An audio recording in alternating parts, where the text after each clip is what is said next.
भी हो रही हैं तो चंद्र ग्रहण है, वहां पर भाव परिवर्तित है।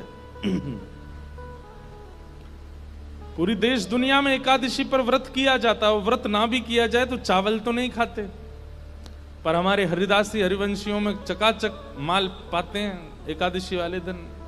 क्यों? प्रेम प्रधान। तो पूरी दुनिया में जो धर्म है वो वृंदावन में जाकर के कई बार गौड़ हो जाता है, क्योंकि वहां प्रेम प्रधान है। प्रेम जब आ जाता है तो बाकी सब चीजें विश्राम हो जाती हैं। हरिराम व्यास जी जिन्होंने जुगल किशोर जी को प्रकट किया, ऐसे श्री हरिराम व्यास जी की बेटी का ब्याह था, और अपनी बेटी के ब्याह में जितने ब्राह्मण आए, हरिराम व्यास जी अपनी बेटी के ब्याह से प्रसन्न नहीं थे। क्यों नहीं थे? कोई पिता अपने पुत्री के ब्याह से अप्रसन्न कैसे हो सकता है? लेकिन उनके मन में भाव था कि भाई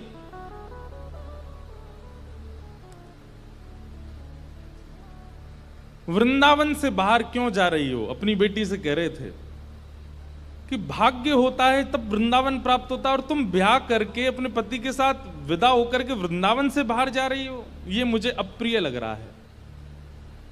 बेटी ने कहा, पिताजी ये तो स्वभाव है कि बेटी को बाहर जाना ही पड़ता है, और बाहर कहां, जहां पति का घर है वहां जाना पड़ेगा। तो हरिराम व्यास जी बोले, तुम्हारे पास दो उपाय हैं। बोले क्या?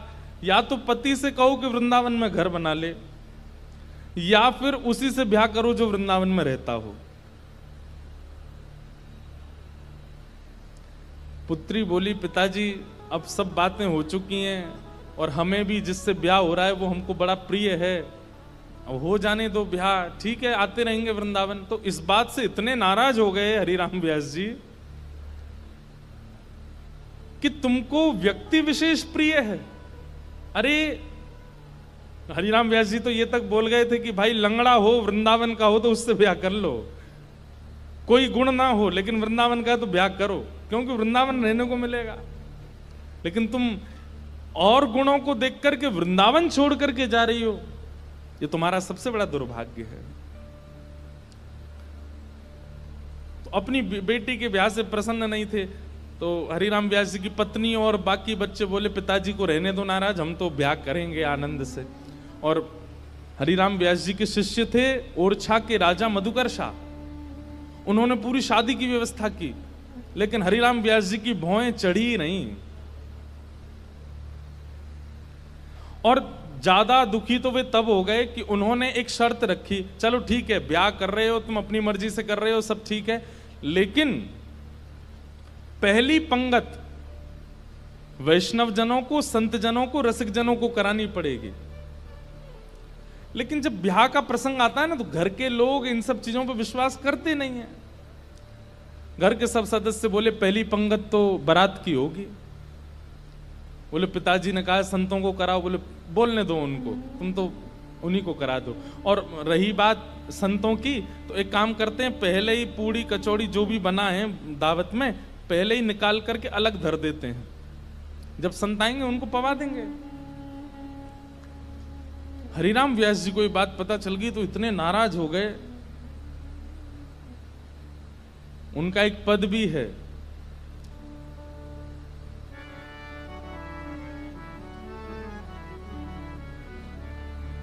संतन सौ अधिक समधि प्यारे। बोले संत इतने प्रिय नहीं है, वो समधि बहुत ज्यादा अच्छा लगता है, उसको तो गरम गरम खवा रहे हैं और संतों के लिए अलग निकाल दिया है। बड़े नाराज हुए, बोले संतों का अपमान कर रहे हो। बेटी बोली, पिताजी मेरा ब्याह है, आप बिल्कुल खुश नहीं हो। बोले मुझे खुशी करानी है तो वृंदावन से बाहर मत जाओ। ब्राह्मण लोग आए जो ब्याह पढ़ा रहे थे, तो हरिराम व्यास जी बड़े विद्वान थे, तो ब्राह्मण आकर के बैठे, सबने बैठ करके हरिराम व्यास जी से वार्ता की। तो ब्राह्मण सब बोले, व्यास जी कोई अच्छी बात सुनाओ। तो हरिराम व्यास जी पद गाने लगे, वे मरे जिन मेरे घर ब्याह पढ़वायो। सारे ब्राह्मण बोले ऐसा मत कहो भगवान। बोले कि तुम भाग जाओ यहां से, या तो पुत्री को कहो कि वो वृंदावन छोड़ करके नहीं जाए, और यदि वो जाने का मन बना चुकी है तो वो सब मर जाएंगे जिन्होंने ब्याह पढ़ाया। ब्राह्मण तो घबरा गए। फिर अंत में मधुकर शाह जो राजा थे ओरछा के, उन्होंने हरिराम व्यास जी को प्रणाम किया, बोले मैं जिम्मेवारी लेता हूं, आपके दामाद और बेटी बाहर नहीं जाएंगे, मैं यहीं घर बनवा दूंगा, वो यहीं रहेंगे। तब हरिराम व्यास जी प्रसन्न हुए। मतलब हम संसारी लोग हैं, हमारे लिए कई बार रिश्ते नातेदार ज्यादा हो जाते हैं, ठाकुर जी से ज्यादा हो जाते हैं, हमारे लिए कई बार दिखावा ज्यादा हो जाता है, कई बार सब प्रदर्शन में हम लोग ज्यादा चले जाते हैं, हमारे लिए भक्ति भाव कहीं पीछे छूट जाता है। पर वृंदावन को भजने वाले के लिए ठाकुर जी प्रधान है और कुछ प्रधान नहीं है। इसलिए वहां धर्म प्रधान नहीं है, प्रेम प्रधान है। एक भगवान के परम भक्त थे, नारायण दास उनका नाम था, बहुत ध्यान से सुनना।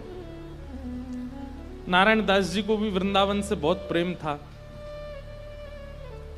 और वृंदावन का प्रेम उन पर ऐसा चढ़ा कि वो गोपी भाव में रहने लगे। और कैसा गोपी भाव? श्रृंगार कर लेते, बिंदी लगा लेते, मांग में सिंदूर भर लेते, बड़े बड़े केश कर लिए थे, पैरों में नूपुर पहनते, हाथों में चूड़ियां पहनते और लहंगा पहन करके और बढ़िया सुंदर श्रृंगार करके किसी के सामने नहीं जाते थे। अपने गोपाल जी उनको तैयार करके, उनका श्रृंगार करके उनका भोग लगा के उनके सामने नाचते थे, अपने ठाकुर जी के आगे, और किसी को नहीं दिखाते थे, बस अपने ठाकुर जी को दर्शन कराते थे। नाचते थे, गाते थे, रिझाते थे, और फिर नाचते नाचते फिर प्रसादी सिद्ध करते, प्रसादी सिद्ध करके फिर राजभोग करा देते, व्यारू करा देते, कलेऊ करा देते, ठाकुर जी के अष्टाम लीला करते, अष्टयाम भोग धराते, लेकिन नृत्य और गायन ये दो सेवा नहीं छोड़ते थे। लेकिन धीरे धीरे वैष्णवों ने उनको देखना ढूंढना शुरू कर दिया, लोग उनकी कुटिया में जाने लगे। तो वैष्णवों को तो वो बैठने देते थे, बोले आप सब तो ठाकुर जी के समान हो, आपके सामने तो मैं नाच सकता हूं। सब लोग इधर देखो, ध्यान से, आवाज आ रही है हमारी? नृत्य कर रहे थे। नृत्य की ख्याति ऐसी हुई कि एक बार एक बहुत श्रेष्ठ नृत्य करने वाला व्यक्ति आया, और उसको किसी ने कहा कि भाई हमारे यहाँ एक साधु हैं, वो किसी के आगे नृत्य नहीं करते, ठाकुर जी का, एक बार उनके नृत्य देख लो आप। तो बहुत बड़े नृत्य करने वाले ने जब उनका नृत्य देखा तो वो बोला कि महाराज, मैं बड़े बड़े दरबारों में जाकर के नृत्य करता हूं, ऐसा नृत्य मैंने आज तक नहीं देखा। सब लोगों ने कहा, बोले भैया ये ठाकुर जी के लिए नृत्य करते हैं। लेकिन उस नृत्य करने वाले ने किसी बादशाह को खबर करा दी कि वृंदावन में एक महात्मा है, और बोले वो गोपी बनकर के अपने ठाकुर जी के आगे नृत्य करते हैं और गाते हुए नृत्य करते हैं, ऐसा नृत्य मैंने आज तक नहीं देखा। बादशाह के तो मन में आ गई कि मुझे उनका नृत्य देखना है, और प्राचीन काल के राजाओं के मन में आ जाए और वो ना मिले तो वो तो मारने तक आतुर हो जाते थे। उन्होंने अपने सैनिकों को भेज करके कहा कि आपको नृत्य करने के लिए बादशाह ने बुलाया है, या तो चलिए, और अगर आप इनकार करोगे तो आपकी कुटिया जला देंगे, आपके ठाकुर जी छीन लेंगे, और फिर कभी नृत्य करने लायक बचोगे नहीं। ऐसी स्थिति पड़ गई। रोने लगे अपने ठाकुर जी के आगे, बोले नाथ, मेरा नृत्य किसी और को रिझाने के लिए नहीं है, ये मैं कैसी स्थिति में आपने डाल दिया हूं। अगर जाता हूं तो मेरा नृत्य, मैं नृत्य को प्रसाद के रूप में प्रस्तुत करता हूं, वो झूठा हो जाएगा। कोई और अगर उसका आस्वादन करेगा तो वो फिर उच्छिष्ट हो जाएगा, और उच्छिष्ट वस्तु आपको कैसे पधराऊंगा दोबारा। और यदि नहीं जाता हूं तो कुटिया जला देंगे, आपको छीन लेंगे, राजा है, ताकतवर है, उसके आगे मेरी चलेगी नहीं। रात भर रोते रहे अपने ठाकुर जी के आगे। इतने में ठाकुर जी स्वप्न में प्रकट हो गए, और स्वप्न में प्रकट होकर के ठाकुर जी बोले, तुमको वहां नृत्य करने में दिक्कत क्या है? बोले मैं आपके सामने नृत्य करता हूं बस। तो बोले हमको ले चलो, हमें वहां बैठा देना, हमें देखते देखते नाच लेना, राजा को भूल जाना। तब वो कहते हैं, बोले कि महाराज वो स्थान आपके लायक नहीं है, वो राजा है, वो मांस भी खाता है, मदिरा भी पीता है, ना जाने कैसे कैसे उसके आचरण हैं, उसका स्थान कैसा है, वहां पर नृत्यांगनाएं आती हैं, ना जाने कैसे कैसे वहां पर व्यवहार होते हैं, वहां मैं अपने ठाकुर जी को लेके नहीं जाऊंगा। ये वैष्णव का स्वरूप होता है, वो अपने ठाकुर जी के आगे प्रदर्शन को आगे नहीं करता, वो अपने ठाकुर जी की सेवा के आगे एक बार को बड़े से बड़े उत्सवों का त्याग कर देगा, बड़े से बड़े उपाधियों का त्याग कर देगा, लेकिन अपने ठाकुर जी को ऐसे ही कहीं बेक नहीं देता। बोले ये तो नहीं चलेगा, आपको लेके तो नहीं जाऊंगा मैं। तब भगवान बोले तो फिर नहीं जाओगे तो ये लोग तुम्हारे कुटिया उजाड़ देंगे। तो फिर वो बोला आप इतना भी नहीं कर सकते, तो फिर काय बात के भगवान, आज तक मैंने आपसे कुछ नहीं मांगा, लेकिन इसका समाधान बताओ मैं कैसे करूं।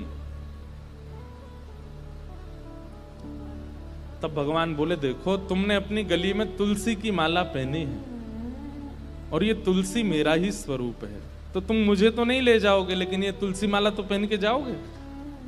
इनको तुम एक सिंहासन पर पधरा देना और इनको मेरा ही रूप मान करके, मुझे अनुभव करके, मेरा आभास करके तुम वहां नृत्य कर देना। नृत्य भी हो जाएगा, मेरे सन्मुख भी हो जाएगा और तुम्हारा बात भी बनी रहेगी। नारायण दास जी बोले भगवान पक्का ना ये तुलसी आपका ही? बोले पक्का 110% मेरा ही स्वरूप है, जाओ। नारायण दास जी गए और राजा के यहां जाकर के बोले महाराज मैंने गले में जो ये माला पहनी है बड़ी तुलसी की, इसके लिए मुझे एक आसन दे दो, मैं इनको पधरा करके फिर नाचूंगा, नहीं तो ये तो विक्षेप डालेंगे। पधरा करके आसन पर और जैसे नृत्य करने लगे, उनके मन में कदापि ये भाव नहीं आया कि ये तुलसी हैं, ये केवल माला हैं। यही सोचने लगे श्याम सुंदर हैं। श्याम सुंदर विचार करके जब घूमने लगे नृत्य करते करते, तो हर घूमने के बाद एक बार देखते, और जब द्रुत गति से घूमने लगे, चक्र लेने लगे, लेते लेते लेते उनको वहां तुलसी नहीं साक्षात सचल त्रिभंग लली श्याम सुंदर दिखने लगे। आज तक अपनी कुटिया में नृत्य किया था तो कभी ठाकुर जी ऐसे प्रत्यक्ष प्रकट नहीं हुए, लेकिन आज उस दरबार में ठाकुर जी प्रत्यक्ष प्रकट हो गए। क्यों? उनकी भावना से रीझ करके ठाकुर जी प्रकट हो गए, और जैसे ही ठाकुर जी प्रकट हुए, वो चक्र लेते लेते लेते लेते लेते वहीं उन्होंने प्राण त्याग दिए और ठाकुर जी में विलीन हो गए। नारायण दास कहने का अभिप्राय क्या? वृंदावनियों को और वृंदावन भजने वालों को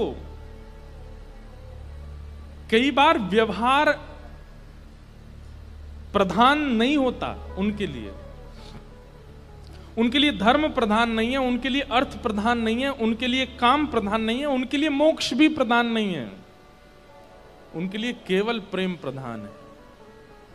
हमारे आप लोग जाएंगे तो आप क्या कहेंगे, कहां जा रहे हो? बोले बरसाने जा रहे हैं, राधा रानी का दर्शन करने। लेकिन अगर कोर ब्रजवासी से पूछोगे कहां जा रहे हो, बोले बरसानो जा रहे हैं लाडली जी को दर्शन करवे। क्या बोलेंगे? लाडली जी। क्यों? प्रेम प्रधान हो जाता है, वहां पर भगवत तत्व की बात नहीं करते। कोर वृंदावनवासी से पूछोगे, आपसे पूछे कहां जाओ, राधा रमन जी दर्शन करने जा रहे हैं, पर बिल्कुल वृंदावनवासी होगा तो बोलेगो श्री लालजू को दर्शन करवे जा रहे हैं।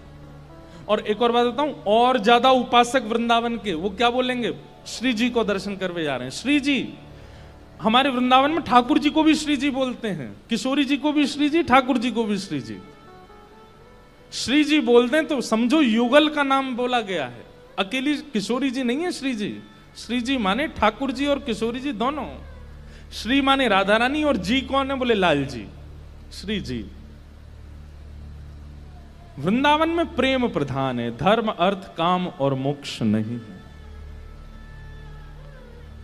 वेदव्यास जी महाराज को नारद जी महाराज यही बात समझा रहे हैं कि नारद जी, व्यास जी, आपने जितने भी ग्रंथ लिखे हैं सब में धर्म अर्थ काम और मोक्ष की प्रधानता बताई है, आपने अभी तक प्रेम की प्रधानता नहीं बताई, इसलिए आपका मन अशांत है। प्रेम की प्रधानता बताओ, प्रेम की प्रधानता करो। और वेद व्यास जी महाराज बोले प्रेम की प्रधानता में क्या कहूं मैं। तब नारद जी कहते हैं न यद वचश्चित्रपदम हरेर यशो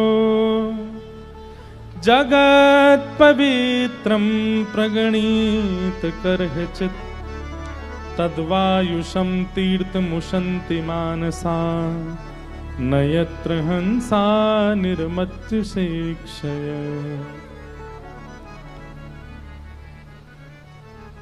आपने जितने भी ग्रंथ लिखे हैं उसमें ठाकुर जी के यश का वर्णन किया है। आपने ठाकुर जी के प्रभाव का वर्णन किया है, स्वभाव का नहीं। किसी कन्या के विवाह के लिए उसके परिवार वाले लड़का देखने गए और लड़का देख करके जब परिवार वाले आते हैं तो कन्या क्या पूछती है, कैसा लगा? तो परिवार वाले क्या बोले, बहुत अच्छा घर है, गाड़ी बहुत अच्छी है उनके पास, वो जॉब करता है, 1 लाख रुपए महीने कमाता है, हाइट भी उसकी अच्छी है, 6 फीट का है, कपड़े भी बहुत अच्छे पहनता है, थोड़ा सांवला है लेकिन वैसे सब कुछ अच्छा है, माँ बहुत अच्छी है, पिताजी। अरे मुझे ये बाह्य बातें क्यों बता रही हो, उसके बारे में बताओ ना, उसका आंतरिक गुण बताओ। बाह्य प्रभाव से प्रभावशाली व्यक्ति ही रीझते हैं, लेकिन प्रेमी व्यक्ति तो स्वभाव से रीझता, उसको प्रभाव की प्रधानता नहीं चाहिए होती है। प्रेम तो स्वभाव से होता है, प्रभाव से नहीं। प्रभाव से आसक्ति होती है और स्वभाव से प्रेम होता है। समझ रहे हैं हमारी बात को? अगर आपको किसी से प्रेम है और कहीं ना कहीं उसका प्रभाव आपको आकर्षित कर रहा है तो उसको प्रेम नहीं, उसको आकर्षण कहते हैं। प्रेम तो स्वभाव से होता है। और एक और बात कहें, जहां प्रेम होता है ना, वहां स्वभाव कैसा भी हो वो प्रिय लगता है, अच्छा लगता है। अब भाई दुनिया की माताओं के बालक होते हैं, किसी के सुंदर होते हैं, किसी के मोटे होते हैं, किसी के पतले होते हैं, किसी के छोटे से होते हैं, किसी, लेकिन माँ को अपना बालक जैसा भी अच्छा लगता है, चाहे वो काला है, चाहे वो गोरा है, मोटा है, छोटा है, पतला है, सूखा है, बीमार है, ठीक है, लेकिन माँ को वो प्रिय ही लगता है, क्योंकि उसका प्रभाव, उसका बाह्य रूप माँ को आकर्षित नहीं करता। माँ का हृदय जुड़ा होता है बालक से। ठीक वैसे ही हे व्यास जी महाराज, आपने जितने भी ग्रंथ लिखे हैं उनमें प्रभाव का वर्णन किया है, और प्रभाव से आसक्त करने वाले लोग तो रीझ जाएंगे, लेकिन प्रेमी लोग नहीं रीझ पाएंगे। आपने जितने भी ग्रंथ लिखे हैं, इन ग्रंथों को सुन करके, पढ़ करके कामनाओं की पूर्ति करने वाले लोग रीझ जाएंगे, यज्ञ अनुष्ठान करने वाले लोग रीझ जाएंगे, फल की प्राप्ति करने वाले लोग रीझ जाएंगे, लेकिन जिनका जीवन धन केवल प्रेम है वो कैसे रीझेंगे? उनके लिए तो आपको स्वभाव बताना पड़ेगा ठाकुर जी का।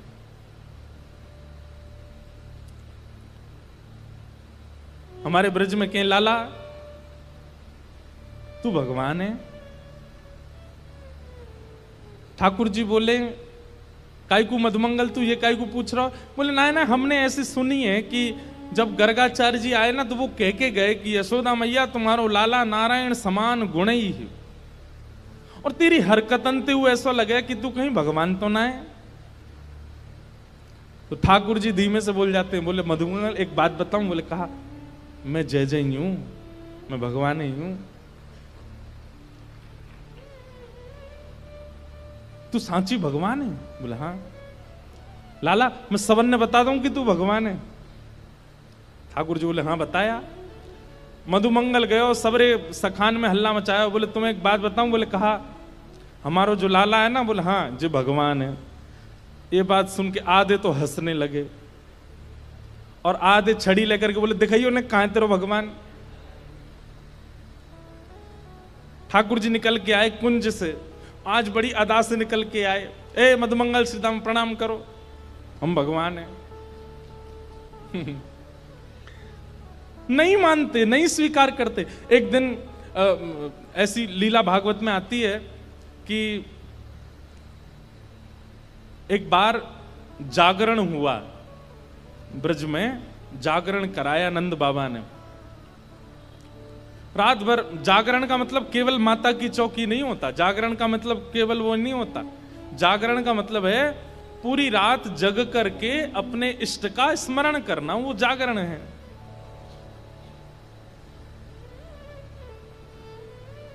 रात भर जागरण चला, तो जागरण के काल में जैसे ही थोड़े ब्रह्म मुहूर्त का समय हुआ, तब घड़ी तो होती नहीं थी, अंदाजा लगाया तो नंद बाबा को लगी कि भाई ब्रह्म मुहूर्त है, क्यों मैं स्नान करवे जाऊं। तो जैसे ही नंद बाबा ने यमुना जी में प्रवेश किया, तुरंत इनको यम के दूत ले गए, क्योंकि अब तो नहीं ऐसा होता, पर नदियों में भी स्नान करने का समय होता है। ब्रह्म काल से पहले अगर आप नदी स्नान करते हैं तो वो देवताओं का समय होता है, उस समय देवता स्नान करने आते हैं, उस समय नहीं करना चाहिए। और सूर्य उदय के बाद नदियों में स्नान का विधान राक्षसों का है, इसलिए तब भी नहीं करना, ब्रह्म मुहूर्त में ही करना चाहिए। और जब त्रिकाल संध्या और त्रिकाल स्नान का भाव है तब कोई ऐसी बात नहीं, पर प्रथम स्नान मानव का ब्रह्म मुहूर्त में ही होना चाहिए, ऐसा शास्त्र आज्ञा है। तो नंद बाबा देव काल में चले गए और जैसे ही नदी में स्नान करने पहुंचे तो गंधर्वजन इनको पकड़ के ले गए। जब नंद बाबा बहुत देर तक नहीं आए तो सबने जाके ठाकुर जी से कही, तो ठाकुर जी गए और ठाकुर जी ने यमुना जी में प्रवेश करके गंधर्व लोक में जाकर के नंद बाबा को वहां से छुड़ाया और वापस लेकर के आए। तो जैसे ही नंद बाबा वापस आए तो सब ब्रजवासियों ने घेर लिया, सब लोग इधर देखो। सब ब्रजवासी बोले, बाबा तुम कहां चले गए, रात में गए अब निकल के आए हो। मधुमंगल श्रीदाम बोले, बाबा हमें तो यूं बताओ, इतनी देर तुमने सांस कैसे ली भीतर, तुम चले कहां गए। बाबा बोले, भैया दो देवता मुझे पकड़ के ले गए, मैंने देव काल में स्नान कर लियो। बोले फिर? बोले कछु ना, बड़े बड़े महल बने, बड़े बड़े लंबे चौड़े देवता ऐसे सुंदर कि देखते रह जाओ। मैंने इंद्र को दर्शन किया, मैंने सबरे देवता देखे वहां पे। और फिर बाबा फिर का भयो? बोले इतने में ही लाला आयो, और जैसे ही लाला आयो, लाला के आते सब या को प्रणाम करने लगे, सब या के चरणन में नतमस्तक है गए, सब या की बलैया लेने लगे, गंधर्वजन या की आरती करने लगे। बात तो सुनो पूरी। और सब ब्रजवासी टेढ़े टेढ़े देख रहे हैं, लाला है या पूज रहे हम बे, या की पूजा कर रहे इंद्र हम बे। ठाकुर जी इतरा रहे सामने खड़े खड़े, बोले तुम्हें ही ना पूजा मो, सबरे पूजे तीनों लोक में। सबरे बोले, बाबा सच में यहाँ की पूजा भाई वहां पे? बोले हाँ। अब तो ठाकुर जी का यश बढ़ गया, अब तो महाराज निमंत्रण आने लगे घर घर से, लाला हमारे घर भोजन करवे आ जाइयो, हमारे घर सोवे आ जाइयो, हमारे घर शरबत पीवे आ जाइयो, छाछ पीवे। अब ठाकुर जी तो मधुमंगल सीतामा से कह रहे हैं, आज की भाषा में कहें तो अपॉइंटमेंट लेते जाओ कहां कहां जाना है। ठाकुर जी का यश हो गया इतना वृंदावन में कि भैया या तो देवता भी जाने। एक दिन सब ब्रजवासियों ने कही, लाला तू सांची भगवान है, तू सांची बता दे, सौगंध खा के तू सांची भगवान है। ठाकुर जी बोले, अगर मैंने बता दिया कि मैं भगवान हूं तो आप क्या करोगे, पूजोगे मुझे? लाला पूजेंगे तो ना भाई, तो तू भूल जा, लेकिन हमारी एक इच्छा है। बोले का एक बार वैकुंठ देखना चाहे, वैकुंठ है कैसो? लाला तू अगर सांची भगवान है तो एक बार वैकुंठ दिखाला हमें। ठाकुर जी बोले, मेरे हाथ पकड़ो। सब रे ग्वाल बालन ने ठाकुर जी के हाथ पकड़े, बोले नेत्र बंद करो। जैसे ही नेत्र बंद किए, अंतर ध्यान सब ग्वाल वालों को लेकर के ठाकुर जी को सीधे वैकुंठ पहुंच गए। हाँ भाई सबरे नेत्र खोलो। जैसे ही नेत्र खोले तो विशाल स्वर्ण का किवाड़ लगी है और जय विजय राजा, जय विजय द्वारपाल खड़े हैं। ठाकुर जी के जाते सब जय जयकार करने लगे, द्वार खुल गए, पुष्प वर्षा हो रही है, सहनाइयां बज रही हैं, मृदंग बज रहे हैं, सुंदर गाजे बाजे हो रहे हैं। सब देवी देवता दौड़े दौड़े आ रहे हैं, कोई कमल लेकर के आ रहे हैं, कोई माला लेकर के आ रहे हैं, कोई अक्षत लेकर के आ रहे हैं, कोई अगरबत्ती धूप बत्ती कर रहे हैं। ठाकुर जी की जय जयकार हो रही है। मधुमंगल श्री दामा सबरे बोले, लाला ने परिचय तो करा दे। ठाकुर जी बोले देख वो सामने खड़ो तुम्हारो इंद्र, जाए तुम इतने सालन से पूज रहे, वो खड़ो इंद्र। बोले लाला ये इंद्र है? बोले हाँ, या के हाथी पे हमें बैठा दे एक बार। ठाकुर जी बोले ए इंद्र इधर आओ, अपने हाथी को लेके आओ। हाथी आ गया, ऐरावत हाथी, सब रे ग्वाल बाल चढ़ गए उसके ऊपर। ठाकुर जी लेकर के पूरे वैकुंठ में घुमा लाए, नीचे उतर आए। बोले लाला बहुत जोर को हाथी है, या ले चल वृंदावन, अपने पास ही धरेंगे, वहीं घूमे करेंगे यहाँ पे। ऐरावत हाथी की बहुत सारी सूंड हैं और अद्भुत उसका स्वरूप है, श्वेत रंग का वो है। ब्रजवासी बोले लाला हमने सुनी है ब्रह्मा के 4 मुंह हैं, एक बार दिखा दे। ठाकुर जी ने ब्रह्मा जी को बुलाया, ब्रह्मा जी आ गए। ब्रह्मा जी जैसे ही आए तो मधुमंगल श्रीदामा जाके स्पर्श करके उनके मुख देख रहे हैं, सच्ची के हैं कि नकली हैं। लाला ये तो सांची है। सब जगह ठाकुर जी ने घुमाया, जिस देवी देवता से मिलना चाहते थे सबको प्रकट कर दिया। सुंदर प्रसाद पाया, सुंदर सब जगह घूमे ठाकुर जी को लेके, नदियों में, तालाबों में, पशु पक्षी सब देखा। वैकुंठ का एक एक कोना ठाकुर जी के साथ देखा। सब जगह घूम करके ब्रजवासी थक गए। थक करके बोले लाला अब चल वृंदावन चल, अब ले चल हमें। ठाकुर जी बोले भैया सुनो, तुम सबके लिए कक्ष खुलवा दिए हैं और वैकुंठ का नियम है, मैं बताना भूल गया था कि यहां एक बार आने के बाद फिर यहां से जाता नहीं है कोई भी। अब तुम सब यहीं वैकुंठ में रहो, क्या बुराई है? ये उर्वशी गंधर्व सब लोग तुम्हारी सेवा में रहेंगे, देवी देवता। अरे तू जब कहेगा इंद्र आ जाएगा, ब्रह्मा आ जाएगा, सब तुम्हारी सेवा में रहेंगे, यहीं बैठे रहो। अब ये सुनते ही ब्रजवासी तो रोने लगे, ठाकुर जी के चरणन में गिर गए। बोले लाला तू हमारे प्राण मांग ले, तू जो कहेगो हम तो दे देंगे। तू कहेगो आज के बाद हम तो जय जय मान के रोज तेरी आरती पूजा करे करेंगे, लेकिन हमें वापस वृंदावन ले चल, हम वैकुंठ में ना रह सके। हमें तो वृंदावन ही प्रिय है लाला। ठाकुर जी के नेत्र सजल हो गए। सब देवी देवताओं को दिखाते हुए ठाकुर जी बोले तुम लोगों को आश्चर्य होता है कि भगवान इन ब्रजवासियों से इतना प्रेम क्यों करते हैं। देखो दीयमान न ग्रहणंती, ये भक्ति की वो स्थिति है कि मैं वैकुंठ देने को बैठा हूं लेकिन इनको नहीं चाहिए। क्यों? वृंदावन प्रिय है, यमुना जी प्रिय हैं, गोवर्धन प्रिय है। अरे ठाकुर जी ज्यादा दूर नहीं, मथुरा गए थे, 6 किलोमीटर है वृंदावन से, एक भी ब्रजवासी नहीं गया। जबकि प्राण बसते हैं श्री कृष्ण में, अपने प्राण श्री कृष्ण को जाने देंगे लेकिन स्वयं वृंदावन छोड़ करके नहीं जा सकते। इतना प्रेम वृंदावन से ब्रजवासी करते हैं। तभी तो गोपियां गोपी गीत में सबसे पहला शब्द ही यही कहती हैं, जयति तेधिकं जन्मना ब्रजः श्रयतं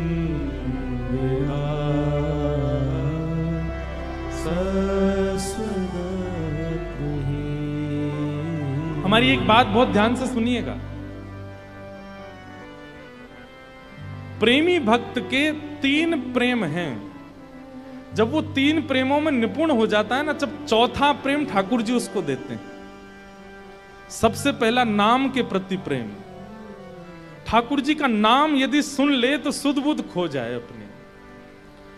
नाम का मतलब ये नहीं होता कि कहीं कीर्तन चल रहा हो, कथा भी तो नाम है। उल्लासनगर के वसंशा दरबार में कथा हो रही है और आप घर पर बैठ कर के आनंद कर रहे हो, ये प्रेमी भक्त के साथ हो ही नहीं सकता, वो विचलित हो जाएगा। मुझसे इतनी दूरी पर, यहां पर कितने वैष्णव, आज हमने तो बोला भी नहीं था कि मैं आज मिलूंगा, फिर भी इतने लोग आए आज। कहां कहां से, 3 घंटा दूर, 2 घंटे दूर, 4 घंटे दूरी से। क्यों? ये नाम के प्रति प्रेम है। आप अपने 100 काम छोड़ देंगे लेकिन ठाकुर जी की लीला कथा नाम नहीं छोड़ सकते। सबसे पहला प्रेम नाम के प्रति। दूसरा प्रेम लीला के प्रति प्रेम। मतलब जैसे कोई लीला सुनाई जाती, अभी हमने ये वैकुंठ दर्शन लीला सुनाई, तो ये लीला सुनते ही नेत्र बंद हो गए, वो प्रत्यक्ष दिखने लगा। ठाकुर जी कैसे जा रहे हैं, मधुमंगल ने कैसे हाथ पकड़ा होगा, इंद्र के ऐरावत हाथी पर कैसे बैठे होंगे, और फिर वापस ब्रज जाने के लिए कैसे रोने लगे होंगे सब ब्रजवासी। ये लीला तुरंत मन में स्फुरित होने लग जाए, ये लीला के प्रति प्रेम, नाम के प्रति प्रेम, लीला के प्रति प्रेम और धाम के प्रति प्रेम। कोई कह दे कि मैं वृंदावन जा रहा हूं तो उसके प्रति ऐसी भावना आने लग जाए, कितना सौभाग्यशाली वृंदावन जा रहा है। कोई कह दे कि मैं वृंदावन से आ रहा हूं तो उसके प्रति ये बात होने लग जाए कि इसके मोतियों से आरती उतार लूं, वृंदावन से आया है। ऐसा धाम के प्रति स्नेह, ये तीन प्रेम अगर आपके चित्त में प्रकट हो गए, नाम के प्रति, लीला के प्रति और धाम के प्रति, तो फिर ठाकुर जी चौथा प्रेम स्वयं देते हैं अपने रूप के प्रति, अपने स्वरूप के प्रति। ठाकुर जी अपना रूप दे देते हैं। फिर रूप के प्रति प्रेम मतलब अपने आप को प्रकट कर देते हैं आपके सामने।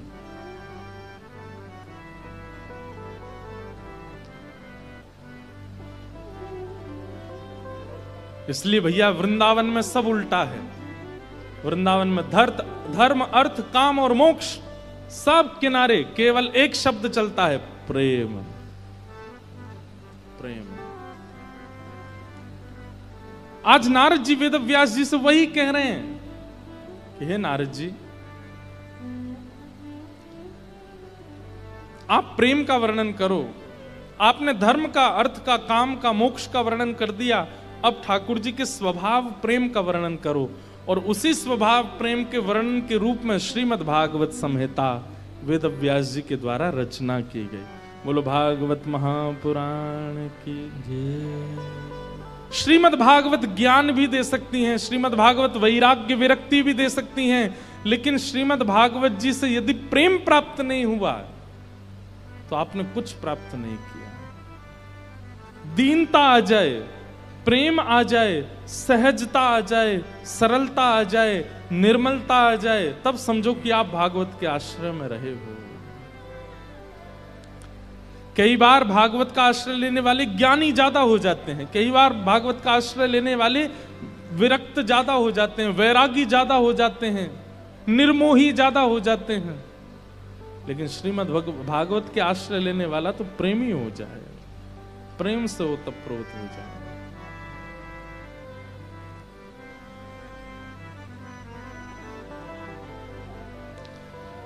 वेद व्यास जी महाराज ने भागवत की रचना की और श्रीमद् भागवत की रचना के बाद मन में विचार किया कि अब ये भागवत की कथा घर घर जन जन तक कैसे पहुंचाऊं।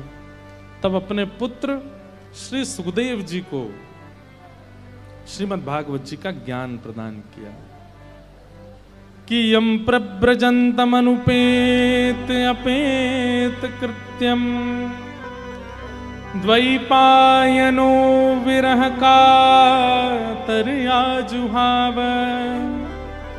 पुत्रेति तन्मयतया तर्वोऽभिनेदु तम सर्वभूत हृदयं मुनिमानतोऽस्मि। हमारे वृंदावन में ना, पता नहीं आज वृंदावन आ रहा है मन में ज्यादा। हमारे वृंदावन के विषय में गौड़िया वैष्णव संप्रदाय के ग्रंथ में ऐसा वर्णन करते हैं कि वृंदावन विपरीत है। यहां पर ना का मतलब हां है और यहां पे हां का मतलब ना है। और उस विषय में कहते हुए कहते हैं कि ठाकुर जी ने गोपियों को वंशी नाद करके रास में बुलाया और जब गोपियां आ गईं, सब कुछ छोड़ छाड़ के आ गईं, तो ठाकुर जी क्या कहते हैं? स्वागतम वो महाभाग प्रियम किम करवाणिव ब्रजस्यानामयम कश्चित ब्रूतागमन कारणम। स्वयं वंशी नाद करके ठाकुर जी गोपियों को बुलाते हैं और एक दिन चीर हरण करके ठाकुर जी निमंत्रण देते हैं कि मैं रास पूर्णिमा पर, यानी कि शरद पूर्णिमा पे आपसे मिलूंगा, आमंत्रण देते हैं। और जब गोपियां सब छोड़ छाड़ करके भग आती हैं और फिर क्या कह रहे हैं? ब्रूतागमन कारणम, अपने आने का कारण बताओ। गोपियां कहती हमें तुम्हारी बातें समझ नहीं आती श्री कृष्ण, तुम हाँ बोलते हो तो उसका मतलब ना होता है, और ना बोलते हो तो उसका मतलब हाँ होता है। मतलब हमको बुलाया और आज जब हम आ गए तो कह रहे हो कि अपने आने का कारण बताओ। ओहो, इतनी रात को परपुरुष से मिलना नहीं चाहिए, जाओ जाओ अपने अपने घर को चली जाओ। गोपियां कहती हैं तब तुमने बुलाया, अब हम आ गए, अब तुम मना कर रहे हो। अब तुम मना कर रहे हो तो इसको हम हाँ माने कि ना माने? वृंदावन भैया समझ में आने वाली वस्तु नहीं है। ठाकुर जी बोले कोई गुरु बुलावे, कोई व्यक्ति बुलावे, कोई पुरुष बुलावे, कोई महापुरुष बुलावे तो जाना चाहिए। वंशी की बात में आ गई तुम, इस वंशी के स्वर को तुमने बुलावा समझ लिया। लेकिन हमारी ब्रज की गोपियां भी बड़ी चतुर हो गई हैं। गोपियां कहती हैं ठाकुर जी हमारी बात सुनो। बोले क्या? पूरा विश्व ब्रह्मा की आज्ञा मानता है। ब्रह्मा के कितने मुख हैं? 4। और हम तो उसके मुख, उसकी बात मान करके आई हैं जिसमें सप्तमुख हैं, जिसके 7 मुख हैं। अरे ये वंशी तो ब्रह्मा से भी श्रेष्ठ है, इसके 7 मुंह हैं, इसकी बात हम क्यों ना माने?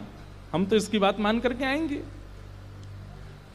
6 स्वर के छिद्र हैं और 1 फूंक का छिद्र है। कितने छिद्र हो गए? 7। मतलब 7 मुख हैं। गोपियां कहती हैं दुनिया ब्रह्मा की बात मानती है क्योंकि उसके 4 मुंह हैं, हम तो उसकी बात मान के आए जिसके 7 मुंह हैं। हमने क्या गलत किया? ठाकुर जी को शांत कर देती हैं गोपियां। वृंदावन को समझना सामान्य बात नहीं है। वृंदावन में ना का मतलब हाँ है, हाँ का मतलब ना है। वृंदावन में अच्छा का मतलब बुरा है, बुरा का मतलब अच्छा है। अरे गोपियां परब्रह्म परमात्मा को क्या कहती हैं? कितव। कितव का मतलब क्या होता है? कपटी। किसी की सामर्थ्य ठाकुर जी को कपटी बोल जाए। देवताओं ने जाकर के ठाकुर जी से कहा हम आपकी इतनी आराधना करते हैं, इतनी सेवा करते हैं, सुंदर वेद मंत्रों से उच्चारण करते हैं, आप तब भी प्रसन्न नहीं होते, और ये गोपियां गोपी गीत में आपको कितव कहती हैं और आप प्रकट हो जाते हो। ठाकुर जी कहते हैं ये ब्रजमंडल है, यहां पे गाली ही स्तुति है। यहां पे गाली ही स्तुति, और स्तुति गाली है। अगर कोई ब्रजवासी आपकी बहुत प्रशंसा कर रहा है तो ये समझ जाओ गाली दे रहा है आपको, और अगर कोई ब्रजवासी आपसे नाराज हो जाए तो ये समझ जाइए ओहो बहुत प्रेम है इस काम से। 2-4 बात भली बुरी सुना दी, समझ जाओ उसका प्रेम है हमसे। आहा, ये वृंदावन है।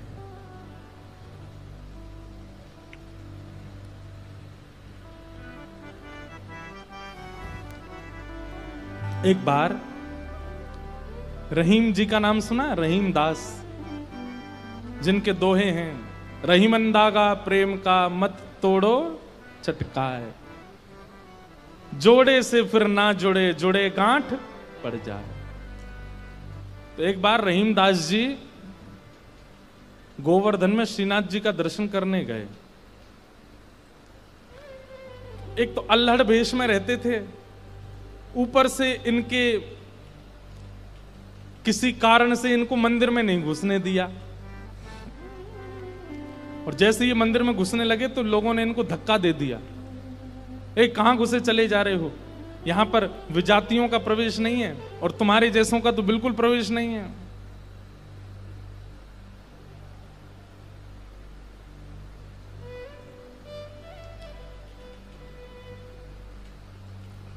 रहीम जी को इतना क्रोध आया, ठाकुर जी को ही सुनाने लगे बाहर बैठ करके। बोले आप कैसे परमात्मा हो, कैसे स्वामी हो, कैसे भगवान हो? इतनी दूर से मैं चल करके आया और आप मुझे दर्शन नहीं दे रहे हो, लोगों के द्वारा मुझे बाहर करवा रहे हो। इतने क्रोध में आ गए श्री रहीम जी। ठाकुर जी भीतर खड़े खड़े उनको पसीना आने लगा, बाहर खड़े खड़े रहीम जी गुस्सा कर रहे हैं। गुसाई जी भोग लेकर के गए, पर्दा जैसे किया, ठाकुर जी बोले हमको नहीं पाना। ठाकुर जी कुछ और बना के ले आऊं, ठाकुर जी बोले हमको वो भी नहीं पाना। गुसाई जी को लगा ठाकुर जी बहुत नाराज हैं, 56 भोग बनाओ। 56 भोग लेकर के गए, ठाकुर जी बोले बिल्कुल नहीं पाना, हमारा मन नहीं है। स्पष्ट ठाकुर जी बता भी नहीं रहे कि बात क्या है, लेकिन जो जो गोसाई जी प्रस्तुत कर रहे हैं सबके लिए मना करते जा रहे हैं, मुझे नहीं पाना। अंत में गोसाई जी ने कहा, बोले जय जय, कोई अपराध बना हमसे? ठाकुर जी मुंह फुला के बैठे हैं, कुछ नहीं बोले। बोले मैं क्यों बताऊं? गोसाई जी समझ गए, बोले कि ओहो कोई अपराध ही बना है। तुरंत सबको बुलाया, बोले भैया आज किसी का अपमान किया, किसी का अपराध किया, कुछ हुआ था क्या दिन भर में?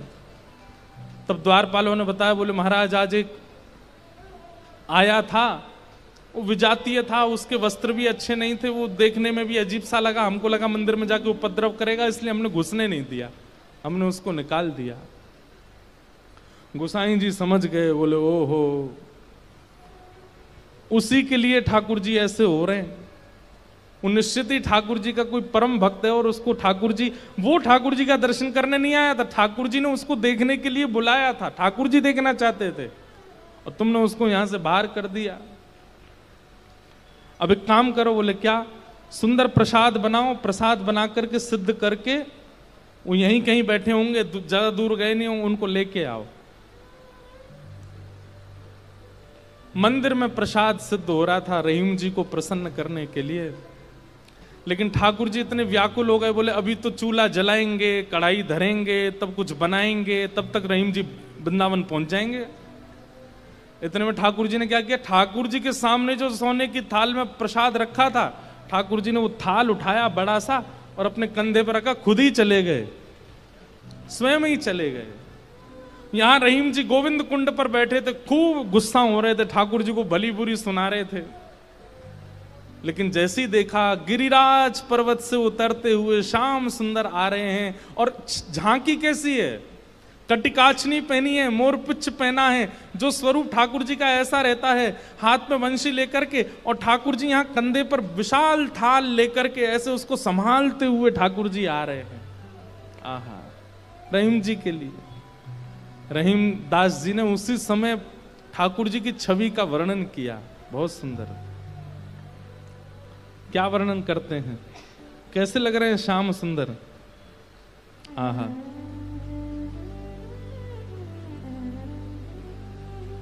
काछे काछिन कलित मुरली कर, पीत पिछोरी साल की, बंक तिलक के सर को कीन्हो, दुति मानो विदुबाल की, ओ छवि आवन मोहन लाल की, छवि आवन मोहन लाल की, छवि आवन मोहन लाल की, छवि आवन मोहन लाल की। हाँ काछे काछ निकलित मुरली कर, पीत पिछोरी साल की, बंक तिलक के सर को कीन्हो, दुति मानो विदुबाल की, ओ छवि आवन मोहन। अरे मोय कोई वेद ध्वनि ब्रज में सुनावे तो मेरे कान इतने रीझे ना आए, लेकिन कोई प्रेम आसक्त है करके मुंह को घोरी घोरी गारी सुनावे, सो मैं तो वह के सामने प्रकट है जाऊं। वाह, ओ छवि आवन मोहन लाल की, छवि आवन मोहन लाल। और थाल सामने रख करके ठाकुर जी वहां से अंतर ध्यान हो गए, लेकिन रहीम दास जी की स्थिति ऐसी, वो तो उसी छवि में छके हुए बैठे हैं, थाल सामने रखा है। इतने में गोसाई जी अपने असंख्य सेवकों के साथ खूब सारा प्रसाद बना करके लाए। रहीम जी के पास जैसे ही पहुंचे तो देखें यहाँ तो पहले से ही थाल रखी, और ये वो थाल है जो श्री जी बाबा की है, श्रीनाथ जी की है। नेत्र बंद हैं और एक कोई सामग्री लेकर के प्रेम से रहीम जी पा रहे हैं। गोसाई जी बोले, रहीम जी ये थाल आपके पास आई कैसे? आहा, बिसरत नाही सखी मोमन सो, चितवन बैन विशाल की। बैन मतलब, बैन कहीं कहीं ये अधर का जो अंतिम छोड़ होता है इसको बैन कहते हैं। ठाकुर जी के ये कैसे बोले, इतने मधुर हैं कि जब ये ठाकुर जी मुस्काते हैं ना, तो वो जो अंतिम छोड़ है वो इतना प्रिय लगता है ठाकुर जी के मुखमंडल का कि वो मेरे नेत्रों से जा नहीं रहा है। विसरत नाही सखी मोमन सो, चितवन बैन विशाल की, नीकी हसन अधर सधरन छवि, छवि सुमन गुलाब की, ओ छवि आवन मोहन लाल की, छवि आवन मोहन लाल की। और जल सो डार दियो पुत्रिन पे डोलन मुक्ता माल की, जल सो डार दियो पुत्रिन पे डोलन मुक्ता माल। आप मोल बिन मोलन डोले, बोलन मदन गोपाल की, आप मोल बिन मोलन डोलन, बोलन मदन गोपाल की, हे छवि आवन मोहन लाल की, छवि आवन मोहन लाल की। आहा, आप मोल बिन मोलन डोलन, बोलन मदन गोपाल की। इतने मूल्यवान श्री ठाकुर जी यहाँ पर बिनमोल की तरह डोल रहे थे, बोल रहे थे, चल रहे थे, बैठे थे। गुसाई जी को बता रहे हैं रहीम जी, इतने मूल्यवान ठाकुर जी यहाँ पर बोल रहे थे, डोल रहे। देखो वो चरण चिन्ह दिख रहे हैं, यहाँ देखो, यहाँ से चंदन की सुगंधी आ रही, यहाँ बैठ गए थे आके और ऐसे मधुर स्वर बोल रहे थे कि अब मैं किसी और को सुनना नहीं चाहता उनके आगे। अरे यह स्वरूप निरखे सोई जाने, अरे जिसने वो स्वरूप देखा होगा, यह स्वरूप निरखे सोई जाने, यही रहीम के हाल की, यह स्वरूप निरखे सोई जाने, यही रहीम के हाल की, ओ छवि आवन मोहन लाल की, छवि आवन मोहन लाल की। वहां रहीम जी के नेत्र सजल हैं और यहां गुसाई जी के सुनते सुनते नेत्र सजल हो गए। वाह ठाकुर जी, आपकी लीला। यहां हम इतनी सामग्री सिद्ध कर रहे थे रसोई में, लेकिन आपसे इतनी प्रतीक्षा भी नहीं हुई, आप अपनी थाल लेकर के आ गए और ऐसी लीला करके गए रहीम दास जी के पास आकर के। ऐसे हमारे ठाकुर जी। वृंदावन धर्म, अर्थ, काम और मोक्ष सबसे परे है। वृंदावन के लिए तो केवल प्रेम जागृत हो जाए चित्त में, अत्यंत प्रेमी हो जाओ आप, और वो प्रेम ऐसा छकेगा। आप प्रेमी हो गए, इसका प्रमाण क्या है? अरे श्याम वर्ण की कोई वस्तु कहीं दिख जाएगी, ऐसा लगने लगेगा ये कितने सौभाग्यशाली कि इनका श्याम वर्ण है, कृष्ण ने अपना वर्ण दे दिया है। किसी में दोष नहीं दिखेगा, सब में गुण दिखने लग जाएगा। मौन रहने का मन करने लगेगा। जब जब कृष्ण नाम ध्वनि होगी, ताल कैसी, स्वर कैसा, राग कैसा, उस पर ध्यान नहीं जाएगा, बस नृत्य करने का मन करेगा। वाणी गदगद हो जाएगी, सुनते सुनते कथा नेत्र सजल हो जाएंगे। प्रेम के बड़े लक्षण हैं, वो सब लक्षण धीरे धीरे प्रकट होने लग जाएंगे। बस वो प्रकट होने लग जाएं, फिर उसके बाद कहीं और मत रहिए, फिर तो वृंदावन आ जाइए, क्योंकि और कहीं रहेंगे तो पागल घोषित कर दिए जाओगे। केवल वृंदावन स्वीकार करेगा फिर। हो छवि आवन मोहन लाल की, छवि आवन मोहन लाल की। वेद व्यास जी महाराज ने भागवत जी की रचना की और विचार किया कि घर घर में जन जन तक कैसे पहुंचाऊं। तब अपने पुत्र सुखदेव का स्मरण आया, जो जन्म लेते ही वन में चले गए थे। उन श्री शुकाचार्य जी को बुला करके वेद व्यास जी महाराज ने ये भागवत जी का सार उन्हें